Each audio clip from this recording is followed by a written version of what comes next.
Greetings and salutations, everyone. I hope everyone is doing well today. Today I have a subscriber interview from Northern Michigan. Before we jump into this terrifying interview, a couple links. As you know, I rely on Patreon, PayPal, and my merch to help the channel to continue to grow and go. The links to Patreon and PayPal are in the description below.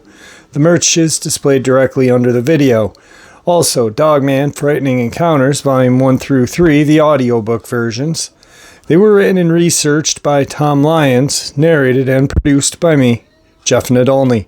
Those audiobooks are available on Audible, Amazon, and iTunes, the links to which are also in the description as well. And finally, last but definitely not least, if you'd really like to help support this channel to continue to grow and go, simply subscribe. It doesn't cost you a cent. Click that like button. It only takes a second. And please, leave a comment. Why? Well, because all these things, they really do help. And guys, they definitely matter. Now, everyone, I have taken far too much of your time. Let's get on with tonight's Michigan subscriber interview. Shall we? All right, everybody. Tonight I have a special guest, a guest who you guys in the comment section will know. A lot of you have conversed with him, Street Racer Guitar, and I finally, after reading all of his comments, convinced him to come on the show tonight. Great guy. Just had about an hour conversation with him, and he is here to share what has been going on in the upper part of Michigan. How are you, Street? Oh. Are you there? Oh. Hi, are you there? Yeah, I'm here. All right. Yeah, I'm going to go back outside so I got better signal. Okay. But, yeah, I'm here. I thought you wanted me to call me to yell at me for posting in your comment section or something. No. I was getting jealous that you were sharing with everybody, and. But no, I'm glad to be interviewed. Glad to be interviewed. And I'm glad to have you here. You have my favorite channel. It's really the only cryptid channel I listen to, and think it's great. So glad to be part of it. Thank you very much. Now, a lot of people have read your comments, and it's kind of a mystery because you're very brief with them. You know, like I'm feeding them here and I'm doing this. Can you share where you're located? You know, not the town, but where you're located. Well, I'm way up in northern Michigan. I'm about 3 hours north of any population center. And, I mean, there's little towns, right, but I'm in the middle of nowhere. Okay. All right. Now, we spoke there. You got a swamp. You're in a swamp, right? Or by a swamp? I live in a swampy area. Yeah. Okay. I'm in the middle of nowhere, living in a swamp. All right. So your first encounter was a couple of years ago. You want to start with that? Oh, yeah. I was coming back from Saginaw, which is the closest city with a guitar center, and I had whiz. So, and I couldn't wait till I got home. So I pulled off on the side of the road behind a tree on the back kitty corner of my property.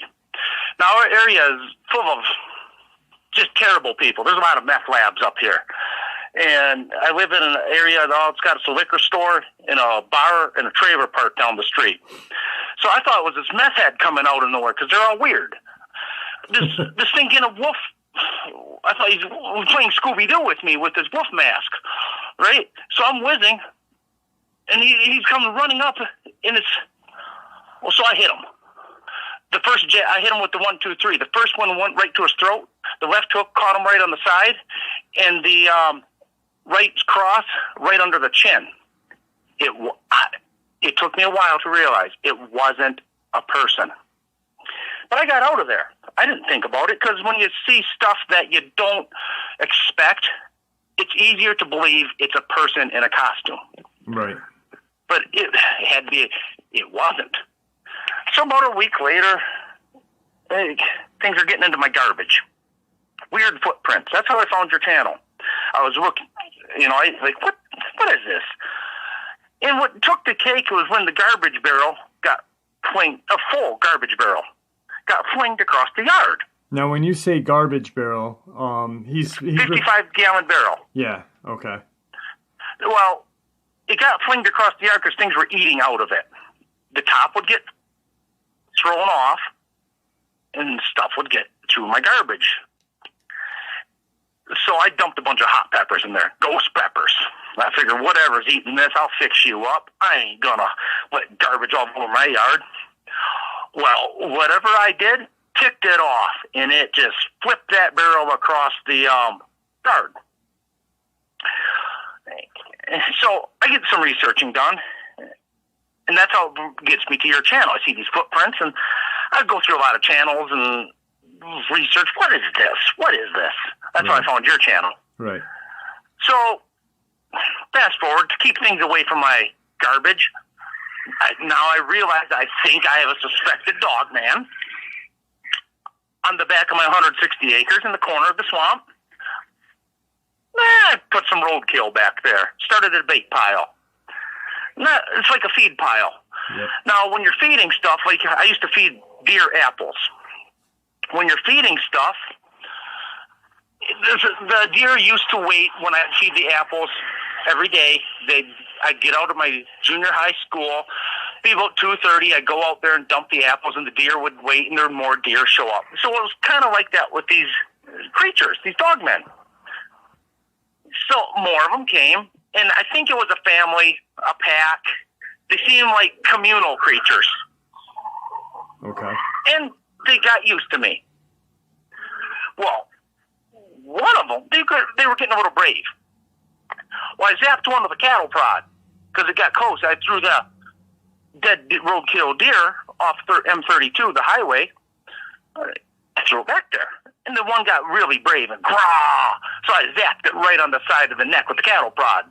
It's like, because they're a predator animal with a high prey drive.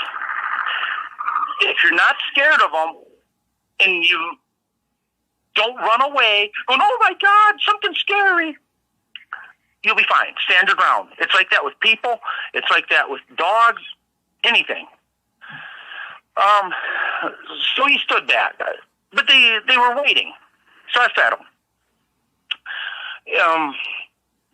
This is kind of, there's lots of little details. I'm giving you the condensed version. I will answer anything on questions and answers and in future interviews if you want. Right. Or in the comments. It's okay. Well, eventually, I call the DNR because it's the right thing to do. A few years ago, a wild boar got hit in front of my house, which is an invasive species, and what you're supposed to do is call the DNR or something, let them know. So I did that. He's out with the sheriffs. Okay? Well, stop feeding those. They didn't act surprised. They really didn't do much. They kind of walked out in the woods. Stop. We need you to stop feeding that. You're a hazard to the area. Okay. Well, I stopped feeding. Guess what? They come back up into my house area, back into them, dumping over the garbage cans, rooting through whatever, looking for foods, okay? Because you took away an animal's feed. So I started feeding them again. It wasn't about a week later. The DNR officer, I talked to him. Well, I got to make some calls. Well, he called this agency. I'm believing it's a government agency or something. 2 black SUVs, stereotypical, Chevy Tahoes. 1 black van. I'm guessing it's a surveillance van. And 1 Cadillac with an official-looking dude. I'm going to call him a colonel. But I really don't know if he's a colonel or a major or whatever. He was official-looking. Right. They all had Virginia plates. Okay? Well, you stay in the house for a few days. You don't go back in the woods. All right. What's going on? They had drones flying around, gunfires going out in the woods. And a couple days pass. See, I really don't know, other than the safety of my window, exactly what was going on. I got this implied threat. You don't know what went on here. You don't tell nobody. This never happened type of thing. Right. Okay. Well, what do you do when somebody tells you don't tell them anything? You go blab, right? That's so I guess I'm a blabbermouth. But I'm not going to give you specific names or details. I don't even know if Agent... That's what he said? He said his name was Agent Smith? Yeah. Okay. Pretty generic, isn't it? Yeah. It's like, that's real generic. So they got rid of them. And I was kind of sad. Because they're rare. I'm assuming they're quite rare creatures. They seem to be. Nobody talks about them. They're not really in many textbooks. Right. They must be rare. Well,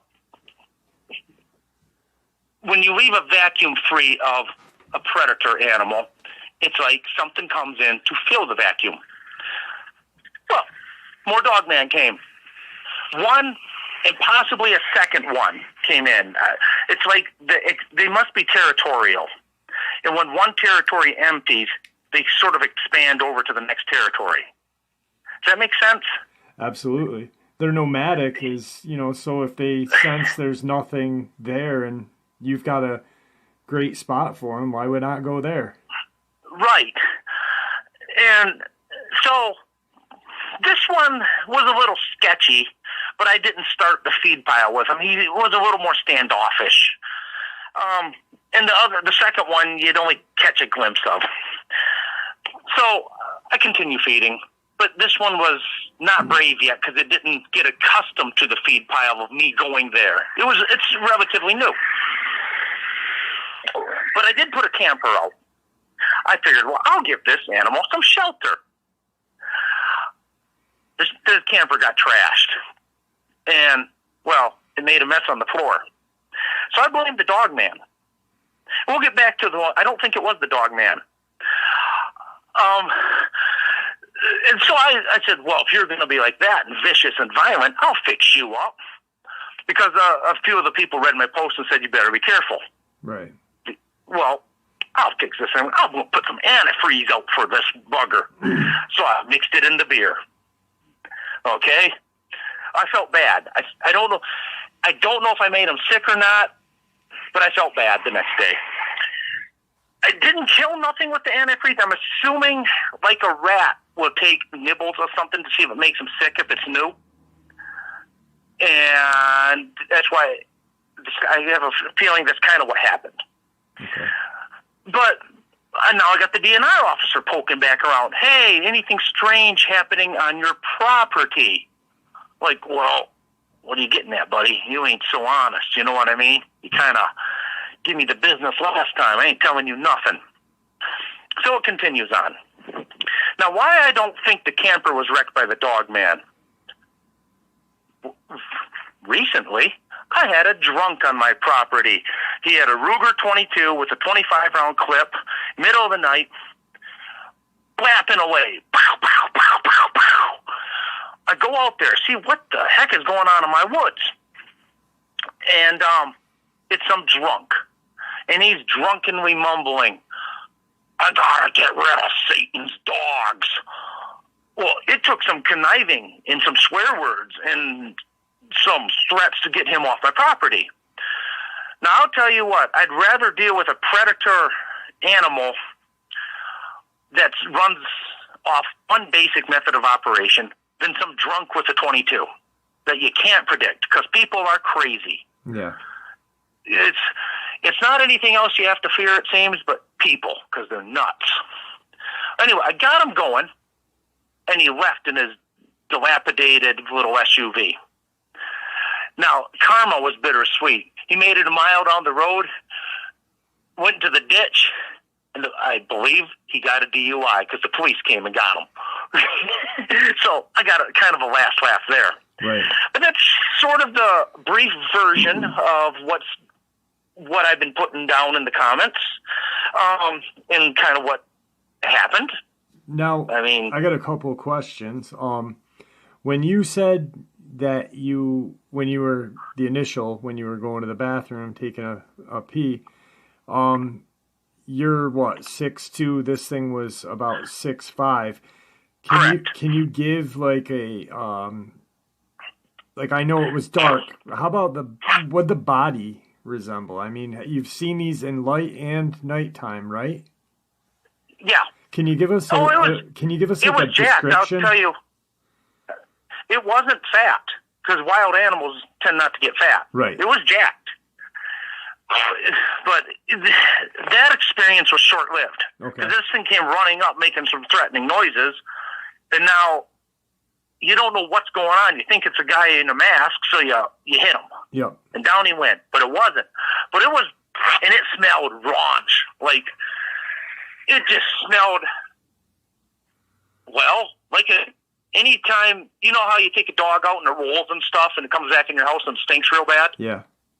That's how it smelled, like a dog that rolled in some dead stuff. Like, whoa. At first I thought it was just a bum or a meth head or something. Right. But upon some research, it's easier to believe that than to think it was something that isn't supposed to exist. But, yeah. And then, so, it was kind of built pretty good, I guess, if you want to answer your question. So the ones that you've seen in the daytime, are they what people have, explained how they're large tail, with the cropped ear almost? They're actually pretty close to the stereotype view. It was like if you cross a Doberman's mouth, yep, put some longer hair on it, because the Doberman's got real short hair, put some longer hair on it, put some really strong muscled chest and front shoulders. Okay. It's like heavily upper body strength and less. It's like a V-shaped human dog. Okay. It's hard to describe something that's like this, I guess. And it had kind of a brushy tail on it. And when it runs up, looks like when they want to run fast, it's more on all fours than just on 2 feet. Okay, so as they're coming towards you to get the food or whatever, they're running 4 feet and then they stand up, or? If they're running fast, they're going to run on all fours. Okay. Their arms are a little bit longer. Because if we ran on all fours, it kind of stinks because we're on our hands and knees. We're crawling like a baby. Right. People don't make no thing. But their arms are in like a proportional build, so they can scoop down and use them as four legs to run. Right, because if a human runs on, like, if they're using the pads of their feet and the pads of their hands, it's an odd. Their arms would have to be longer to actually compensate for the legs being long. Right. So pretty much. Yeah. So next question. Well, eye color. Have you? Brown. Okay. So in the daytime, I didn't shine no lights. I know people have said at night they glow different colors if it's a Dogman or something else, but I didn't shine no lights on it. This is like in the afternoon. Okay. All right. So. And where you live in a perfect, like we were talking about this, you have a water source. Naturally, you have roadkill, which you're bringing back to them, and I'm assuming it's a forest, so there's going to be some sort of shelter for them out there. So you've got a perfect spot. And then I thought I'd be nice. That's why I put the camper out for shelter. Right. But I don't think it was the Dogman. I think it was that drunk guy that destroyed my camper. Absolutely, yeah. I mean, that was, and then when you scared him, he might have been talking out his ass like most drunk people do, but I'm going to kill all of Satan's dogs maybe he did see him, and maybe that's what he was shooting at when he was drunk back there, or he was just drunk. I don't know. I think this was just recently, and I don't know what he was doing. He was just some drunk on my property gonna shoot Satan's dogs. Right. Now after the DNR officer took off, so you still have a couple on your property, I'm assuming, yes? Yeah. Okay. All right. Now what? One for sure. The other one I think stays largely in the older territory. Okay. All right. They come up to your house at all anymore, or now? I keep them on the back corner of my property. Okay. All right. And like I said, guys, I've been reading his comments, and I've seen the conversations that you guys have been having with him, and I was like, I have to reach out to him. I want to find out what is going on, because reading your comments, it was almost like you're a pig farmer going out and feeding them and then putting It seemed like to some people that I was doing a lot more at once, but when it became part of a routine and you just go back there once a day, and that's your experience, some days there's nothing, but it's every day, it's not like, oh, this is happening. It's just part of a routine. Right. But it was almost like it almost kind of felt like it was my farm animal back there. Vicious, mean ones, but, Now, there was one other question I wanted to ask. Hang on, it just slipped out of my head. Geez, I'm crow. The DNR officer,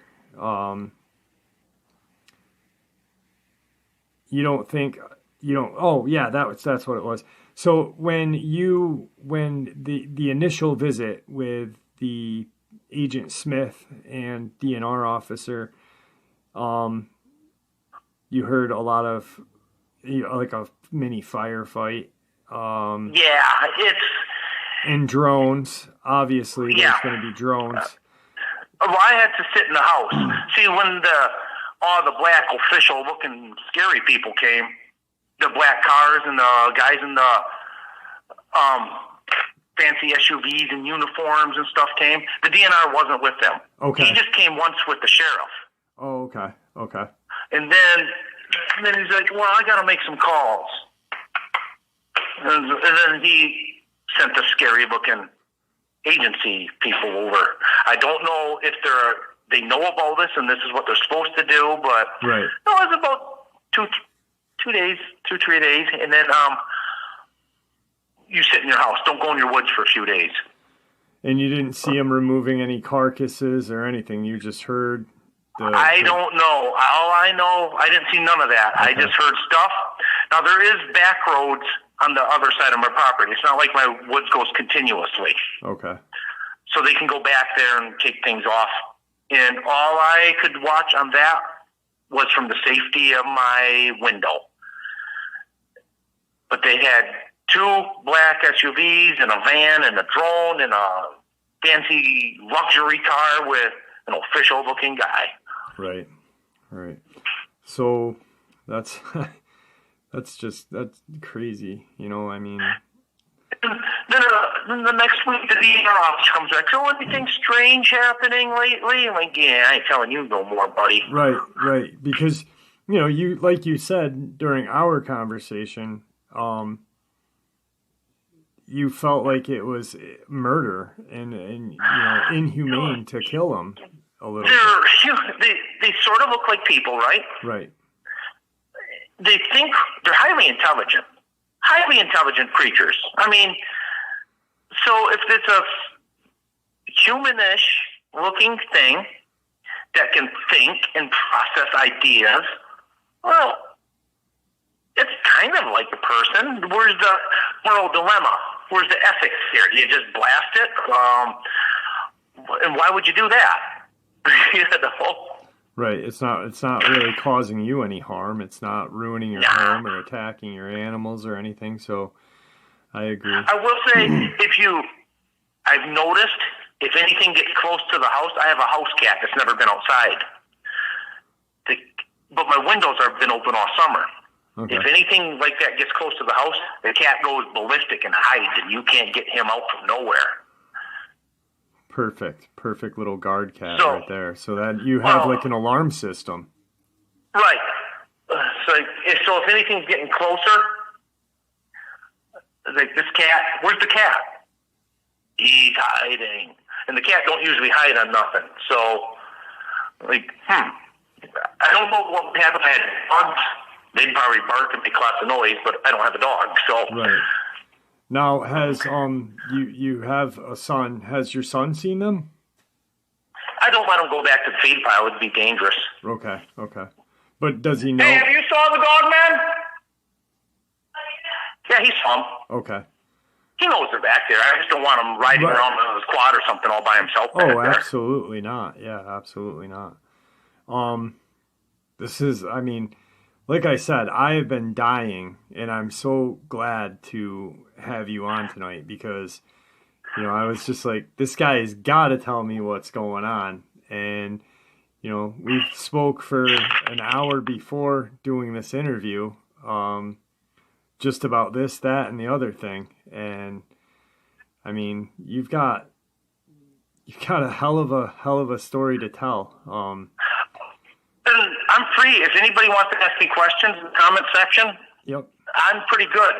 But we can also set up other interviews because I've observed as much as I can about how they communicate, how their pack dynamics are. I'm sort of into that a little bit, I guess. Okay. Now, Stuff like that. how about I'll answer the best I can. Let's touch basis on that. How do they communicate? What have you seen? Well, there's sort of... Think of how a dog communicates with its body language, its vocals, and its barks and growls. Yep. And multiply that, and consider that like a toddler just starting out. Okay. And, because a toddler just makes some noises. Yeah. It's dog-like-ish, wild animal-ish, but they have a very active vocal range, set of communication skills. I mean, they can communicate pretty decently. Okay. Now, this was because obviously this was what the family, as you call them, prior to these agents coming. How many were there back before? Right. What? I'm sorry? Nothing. No, how many of them prior to the guys coming in and hunting them were there before? 7. Okay. Now, seven was about the steady number. Sometimes there'd be 5 or 6. Sometimes there'd be an extra one. Did you notice an alpha? The big male. Yep. Okay. Is that now? The pack dynamic? Did he pretty much eat first? Was there, because like with the lions and other wild animals, the alpha will always eat first. Was there anything like that, or? Well, maybe if they had to hunt for their food. Okay. Right, but if it's a free for all, you throw it down, and it's like a bunch of hungry house dogs wanting to all go for it at once. Right. Okay. All right. So now, was there any young ones that you could tell? I mean, like smaller. Smaller, but they weren't like puppies or something. They would be a little bit smaller, like 3/4 of a size. Okay. So what, about 5 foot, somewhere around there? Yeah.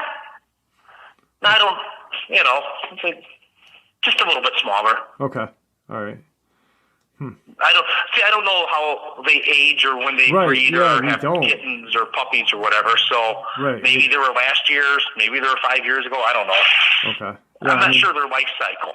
Yeah, and I don't think, other than what William told us a while ago, and theoretically, he really didn't even know because supposedly the one that was in captivity should have been dead, but it was still alive and doing well. So, how the heck are we supposed to know when these things are? Because right. I just was an idiot that decided to throw some food out there. Yeah. Yep. That's all I can say. What's my qualifications? Right. Well, I threw some food out there. Right, absolutely. So, like you said, guys, he is open for conversation in the comment section. I'm open for another interview. Anytime. I can talk about, my things, but I can talk about the 80s talk about guitars pretty good. So if you have any questions about the 80s or guitars or quads or race cars, ask it away too. Right. But we might lose the focus of the channel if we get too much of that going on. Yeah, we'll just do that on our personal time. But I mean, like, if anybody has any questions, feel free. He'll gladly answer them. Like I said, I mean, I was in amazement and wanted to know what was going on. And I'm really happy that you reached back, you reached out to me. I'm glad you saw that comment. It's just, so if anything does happen, you'll let us know too. I wasn't sure how to take your comment at first when you read it today. I've been meaning to get back with you, but it looks like you were kind of on the defensive or something. No, I truly wanted to know. I was just like, please I don't think I said please. I was like, you keep sharing these with everybody. Get a hold of me. But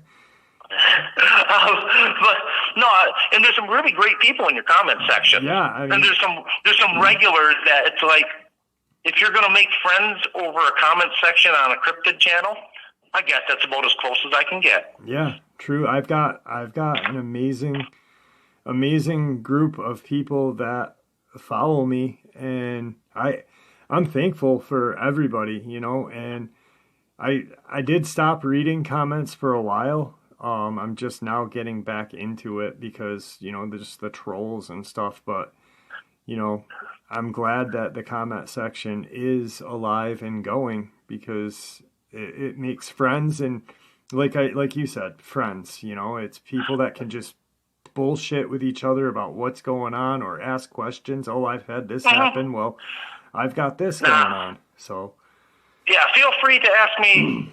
Just put them in the comment section. I'll either respond there,